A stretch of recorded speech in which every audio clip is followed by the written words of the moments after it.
नमस्कार, मैं CS पटेल बृहन मुंबई महानगर पालिका शिक्षण विभाग वर्चुअल क्लास में आप सबका हार्दिक स्वागत करता हूं। बच्चों, वैश्विक महामारी के चलते इस वर्ष का अध्ययन अध्यापन का कार्यक्रम प्रभावित हो रहा है। ऐसे में हमारी बृहन मुंबई महानगर पालिका ने प्रत्येक विद्यार्थी तक ऑनलाइन टीचिंग पहुंचाने का प्रयास शुरू कर दिया है।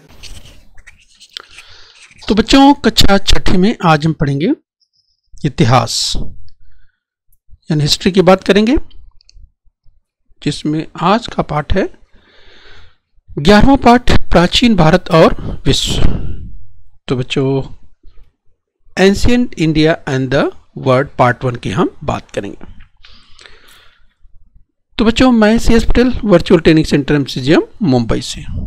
आइए बच्चों आगे बढ़ते हैं। तो बच्चों, प्राचीन भारत और विश्व की हम बात करेंगे, जिसमें बच्चों इस पाठ को हम दो भागों में देखेंगे, पार्ट 1 और पार्ट 2। तो बच्चों, हम पार्ट 1 में पढ़ेंगे भारत और पश्चिमी देश, India and the countries of the west. तो इसे हम पार्ट 1 में देखने वाले हैं। और बच्चों, पार्ट 2 में हम देखेंगे भारत और एशिया महाद्वीप के अन्य देश, India and other countries in Asia. Part 2 में हम देखने वाले हैं। तो बच्चों, ध्यान रखना है, हम बात कर रहे हैं भारत यानी प्राचीन भारत और विश्व की बात कर रहे हैं बच्चों, जिसमें हम देखेंगे इस पाठ को दो भागों में देखेंगे।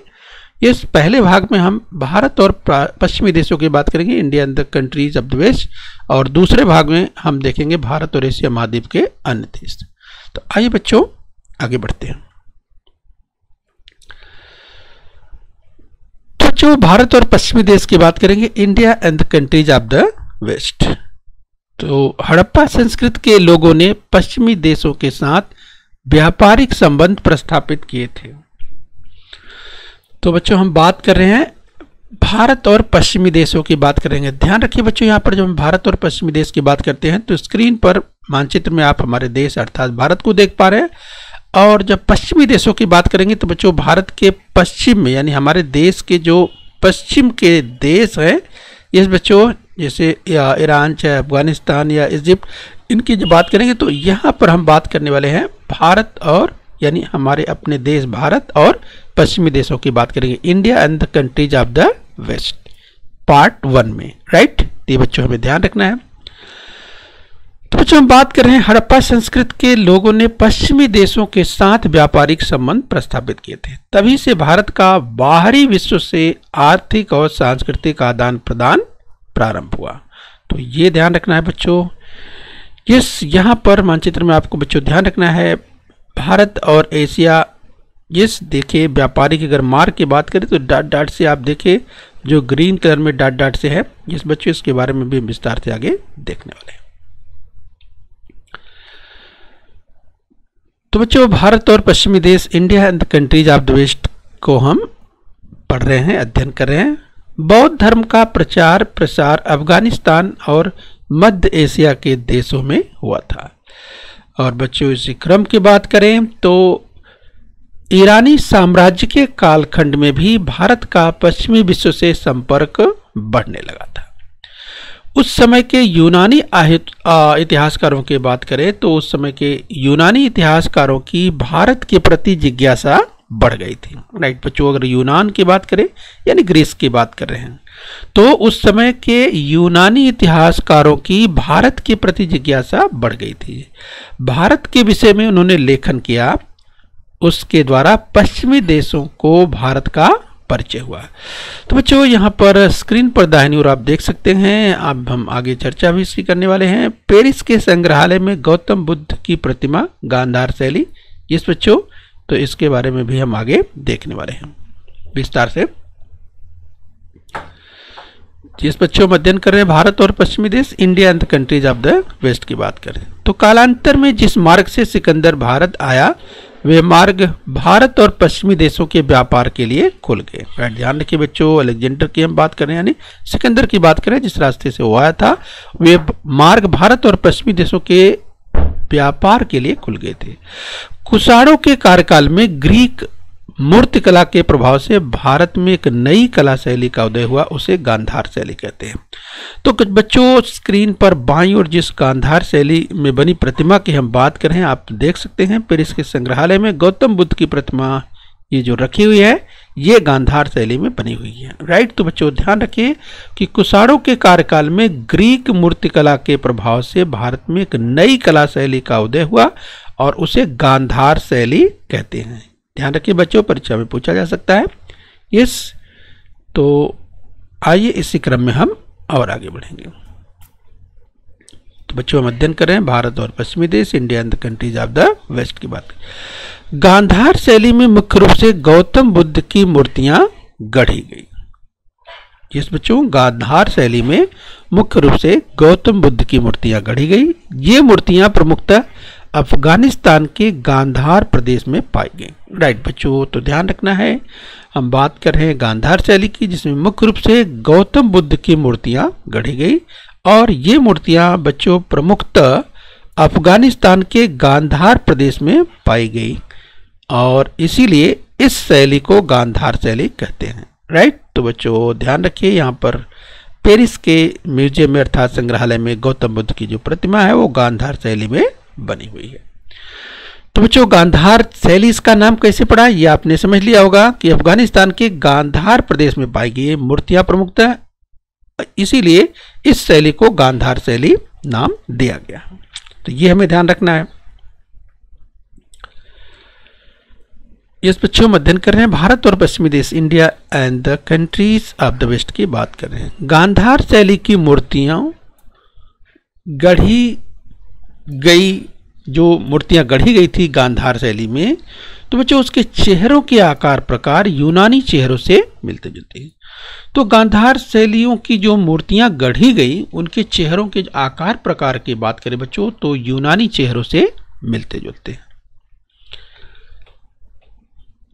भारत में प्रारंभिक सिक्के भी यूनानी सिक्कों के आधार पर ढाले गए थे, ये हमें ध्यान रखना है। बाईं ओर स्क्रीन पर देखिए बच्चों तो अफगानिस्तान के हड्डा में स्तूप पर गांधार शैली का शिल्प आपको दिखाई दे रहा है।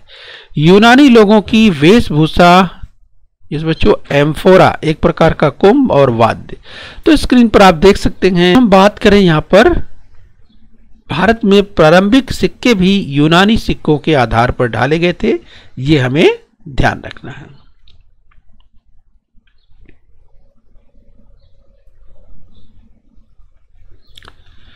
भारत और पश्चिमी देशों की बात करें बच्चों, India and the countries of the west की बात कर रहे हैं।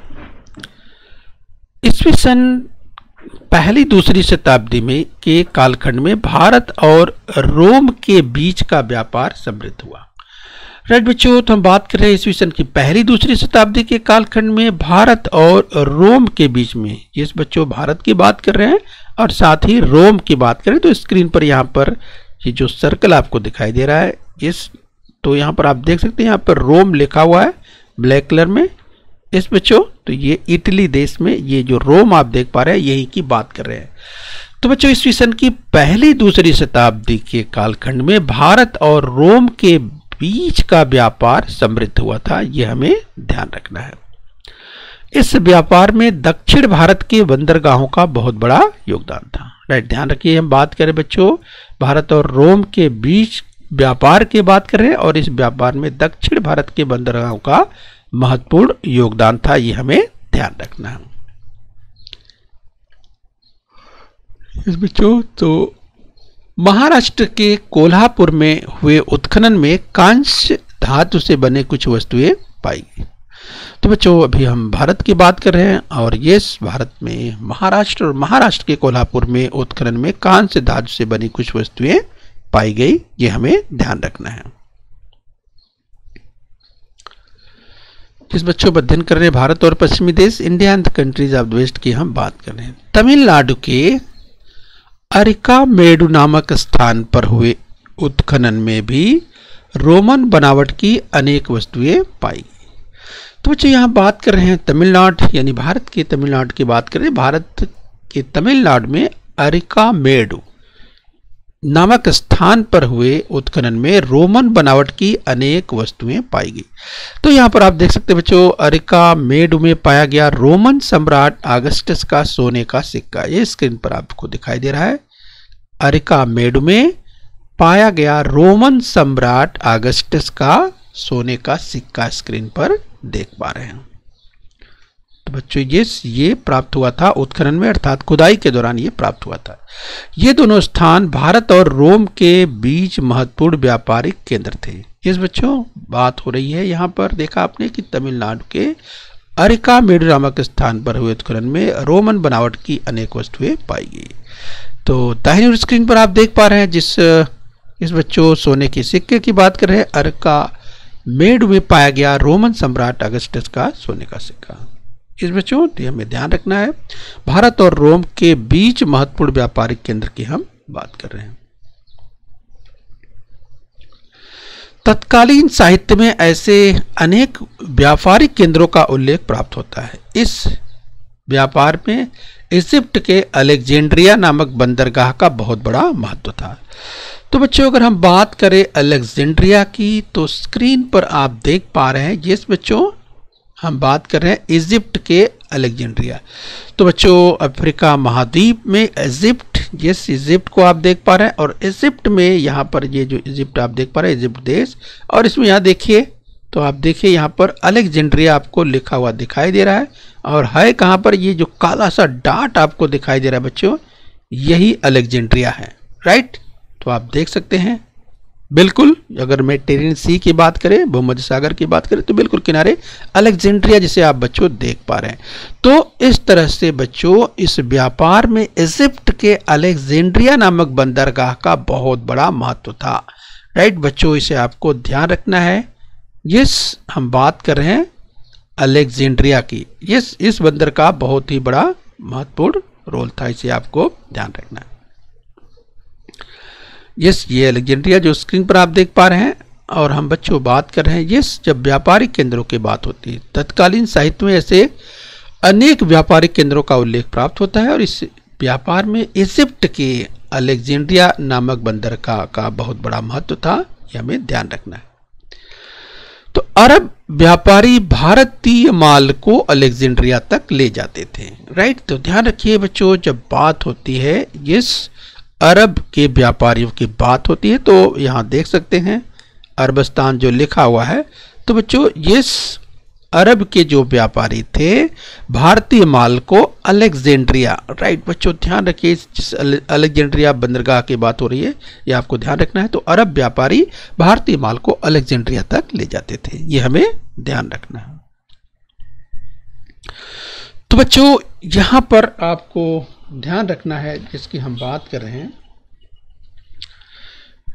जिस यहां पर ध्यान रखना है अलेक्जेंड्रिया की जो बात कर रहे हैं बच्चों, जो कि अरबिस्तान की यानी जो अरब के व्यापारी थे वो भारतीय माल को अलेक्जेंड्रिया तक ले जाते थे, ये हमें ध्यान रखना है। तो ये अलेक्जेंड्रिया जो बंदरगाह है, जो हार्बर की हम बात करें बच्चों, तो तत्कालीन साहित्य में ऐसे अनेक व्यापारिक केंद्रों का उल्लेख प्राप्त होता है। और इस व्यापार में जो इजिप्ट के अलेक्जेंड्रिया बंदरगाह की बात करें बच्चों, इसका बड़ा महत्व है, यहाँ पे देखा जा सकता है।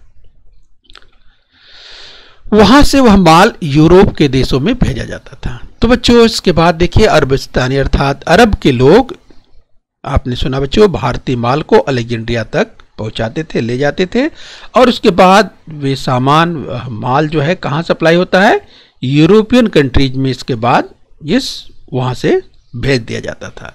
तो ये हमें ध्यान रखना है कि अरब के व्यापारी भारतीय माल को अलेक्जेंड्रिया तक ले जाते थे और वहां से वह माल यूरोप के देशों में भेजा जाता था। तो इस तरह से बच्चों आपको ध्यान रखना है।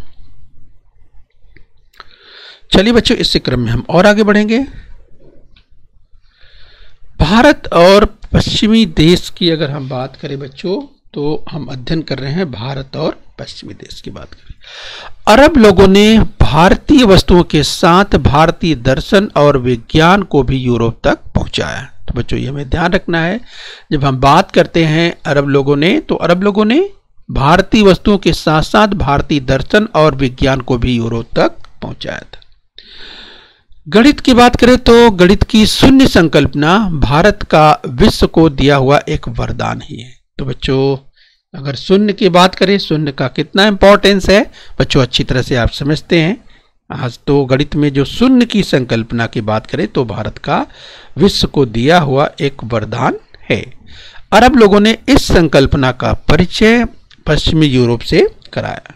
तो बच्चों यहाँ पर ध्यान रखना है कि किस तरह से हम बात करें बच्चों भारत और पश्चिमी देशों की हम बात करें, यानी भारत के और इसके साथ जो पश्चिमी देश हैं इनकी हम बात करें कि किस तरह से आपने देखा कि अरब लोगों ने भारतीय वस्तुओं के साथ साथ जो भारतीय दर्शन था और भारतीय विज्ञान था वह यूरोप तक पहुंचाने का कार्य किया, जिसमें आपने बच्चों भी सुना गणित की जो शून्य की संकल्पना थी वो संकल्पना भारत का विश्व को दिया हुआ एक वरदान ही है। अरब लोगों ने इस संकल्पना अर्थात गणित की शून्य की संकल्पना को इसका परिचय पश्चिमी यूरोप से कराया। तो बच्चों इसे हमें ध्यान रखना है जो ये पूछा जा सकता है। आइए बच्चों इसी क्रम में हम और आगे बढ़ेंगे। तो चलिए बच्चों अगर हम आज की बात करें प्राचीन भारत और विश्व भाग 1 में पार्ट 1 में हमने भारत और पश्चिमी देश के बारे में अध्ययन किया।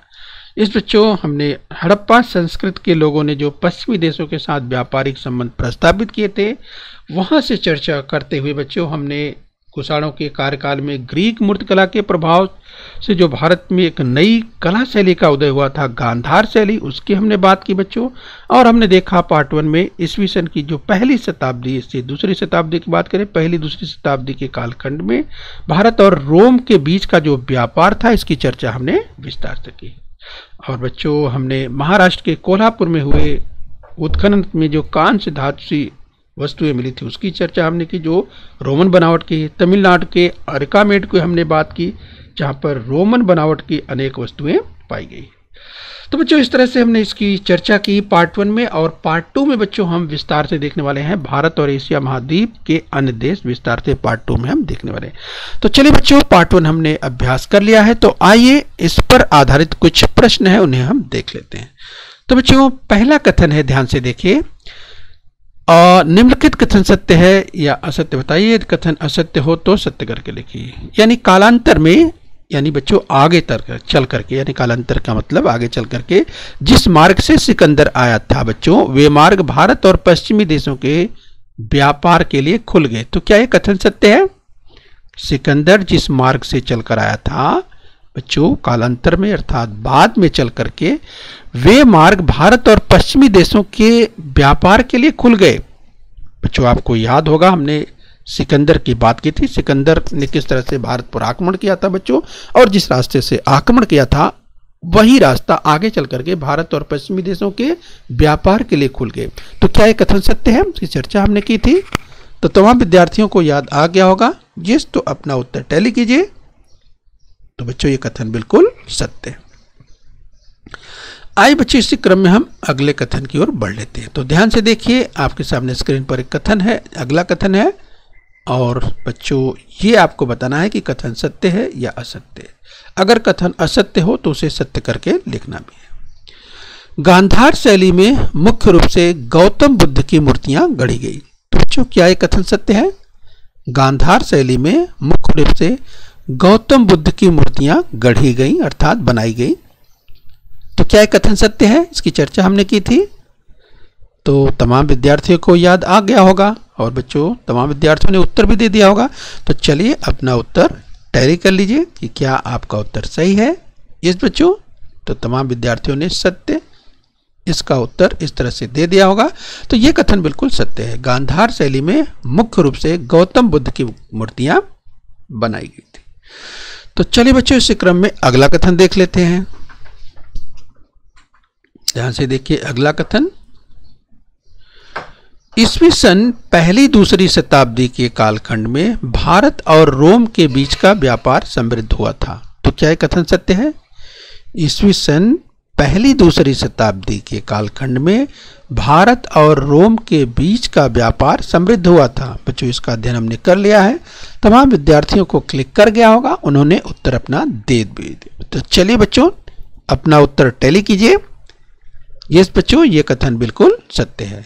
यानी ईस्वी सन पहली दूसरी शताब्दी के कालखंड में भारत और रोम के बीच का व्यापार समृद्ध हुआ था। यह कथन बिल्कुल सत्य है। आइए बच्चों, इसी क्रम में अगला कथन देखते हैं। तो ध्यान से देखिए। यस बच्चों, तो ध्यान देना है आपको कि निम्नलिखित कथन सत्य है या असत्य बताना है। यदि कथन असत्य हो तो उसे सत्य करके लिखना भी है। तो चलिए बच्चों, अगला कथन है, ध्यान से देखिए। अरब व्यापारी भारतीय माल को, यस बच्चों, भारतीय माल को अलेक्जेंड्रिया तक ले जाते थे। यस बच्चों, अरब व्यापारी भारतीय माल को अलेक्जेंड्रिया तक ले जाते थे। यस बच्चों, तो बताइए क्या ये कथन सत्य है? अरब व्यापारी भारतीय माल को अलेक्जेंड्रिया तक, चलिए बच्चों यहां तक आपको लिख लेना है, समझ लेना है, राइट। तो अरब व्यापारी भारतीय माल को अलेक्जेंड्रिया तक ले जाते थे। क्या यह कथन सत्य है? मुझे लगता है तमाम विद्यार्थियों को याद आ गया होगा। इस बच्चों इसकी चर्चा हमने की थी कि अरब व्यापारी भारतीय माल को अलेक्जेंड्रिया तक ले जाते थे, और हमने आपको अलेक्जेंड्रिया दिखाया था बच्चों कि अलेक्जेंड्रिया कहाँ है और किस तरह से अरब व्यापारी भारतीय माल को अलेक्जेंड्रिया तक ले जाते थे। तो तमाम विद्यार्थियों को अब स्पष्ट हो गया और अपना उत्तर मिला लीजिए। समझ गए होंगे विद्यार्थी, तमाम विद्यार्थी समझ गए होंगे। तो ये कथन बिल्कुल सत्य है कि अरब व्यापारी भारतीय माल को अलेक्जेंड्रिया तक ले जाते थे। और बच्चों आपको याद होगा कि अलेक्जेंड्रिया के बंदरगाह से, वहां से फिर इसके बाद जो भारतीय माल था यानी भारतीय वस्तुएं थी, वे बच्चों पश्चिमी देशों को यस भेज दी जाती थी, यानी पश्चिमी यूरोपीय देशों को वहां से भेज दी जाती थी। यस, तो चलिए बच्चों इस क्रम में और आगे देखेंगे। तो ध्यान से देखिए अगला कथन। निम्नलिखित कथन सत्य है या असत्य बताइए। यदि कथन असत्य हो तो सत्य करके लिखिए। अगला कथन है, अरब लोगों ने भारतीय वस्तुओं के साथ भारतीय दर्शन और विज्ञान को भी यूरोप तक पहुंचाया। तो याद कीजिए बच्चों, क्या यह कथन सत्य है? अरब लोगों ने भारतीय वस्तुओं के साथ भारतीय दर्शन और विज्ञान को भी यूरोप तक पहुंचाया। तो क्या यह कथन सत्य है?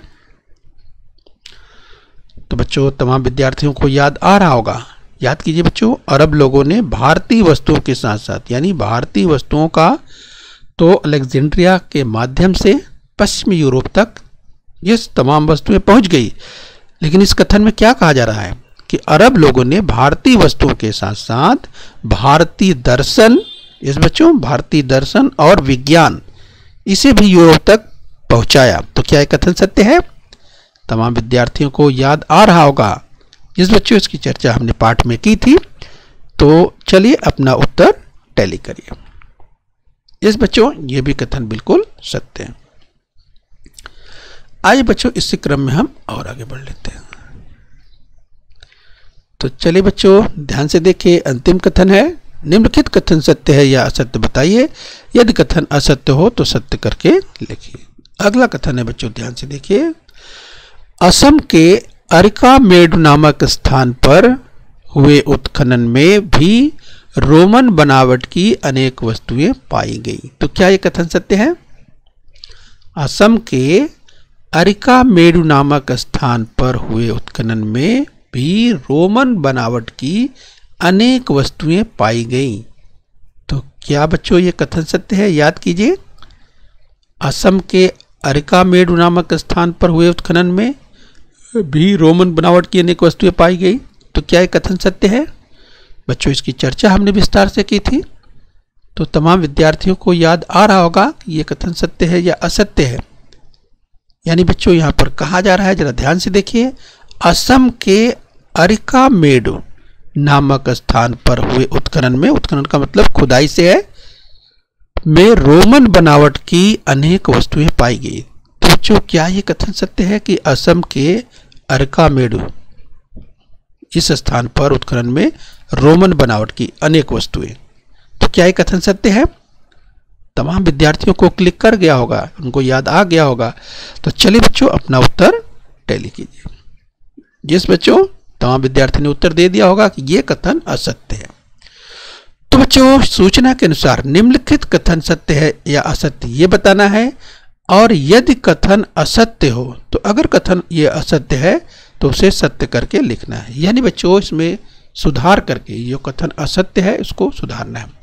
तो तमाम विद्यार्थियों को याद आ रहा होगा, याद कीजिए बच्चों कि इसमें असत्य क्या है, इस कथन में असत्य क्या है। तो देखिए, असम के अरिकामेडु, तो क्या जो अरिकामेडु की हम बात कर रहे हैं वह असम में है? बच्चों याद कीजिए, असम में है।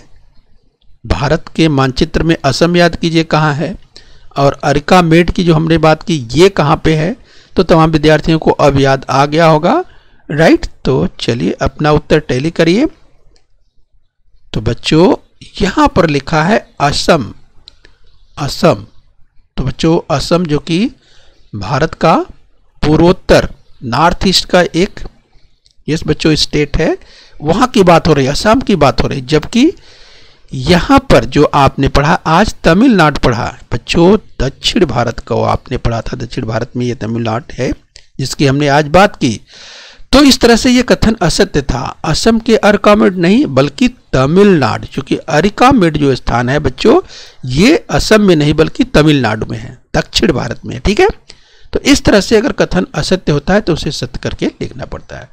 तो तमिलनाडु के अरिकामेडु नामक स्थान पर हुए उत्खनन में रोमन बनावट की अनेक वस्तुएं पाई गई। इस तरह से बच्चों जो असत्य है उसे सत्य करके लिख देना। तो बच्चों हम उम्मीद करते हैं आज के इस पाठ अर्थात बच्चों हमने बात की भारत यानी प्राचीन भारत और विश्व की बात की। तो प्राचीन भारत और विश्व के पार्ट 1 को आपने अच्छी तरह से समझ लिया है। बच्चों पार्ट 2 को हम आगे पढ़ने वाले हैं।